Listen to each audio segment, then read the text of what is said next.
যান দুর্ঘটনা অব্যাহত। রাজ্যে প্রতিদিন কোথাও না কোথাও যান দুর্ঘটনার খবর কিন্তু উঠে আসছে। তারই মধ্যে আজকেও আবারও একই ছবি, এবং যার ফলে আহত হয়েছে এক গৃহবধূ। অবশ্য বিশালগড় করইমুড়া আমতলী এলাকায় এই দুর্ঘটনা। বাইক ও বোলেরো গাড়ির সংঘর্ষে আহত হয়েছে সঞ্জনা আক্তার নামের এক গৃহবধূ।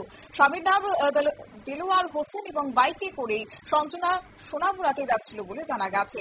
পরবর্তীতে প্রত্যক্ষদর্শীরা খবর দেয় দমকল কর্মীকে, এবং দমকল কর্মীরা সেখান থেকে তাকে উদ্ধার করে হাসপাতালে নিয়ে যায়। এই নিয়ে কি পুলিশের পক্ষ থেকে জানানো হয়েছে, শুনুন। ধাক্কা দিয়ে দিছিল, এর ফলে যে বাইকের আরোহী মহিলা ও আসছিল পেছনে বইয়া, এই মহিলা একটু ইনজুর্ড হয়েছে। তাই ফায়ার সার্ভিসরে খবর দিয়েছে, ফায়ার সার্ভিস দিয়েছে, আমরা দিয়ে দিচ্ছি তারা দ্রুত চিকিৎসার জন্য। গাড়ি ড্রাইভারটারও পাইছি না? গাড়ি ড্রাইভারটারও পাইছি, আর বাইকের রাখছে, গাড়ি ড্রাইভারটারও পাইছি।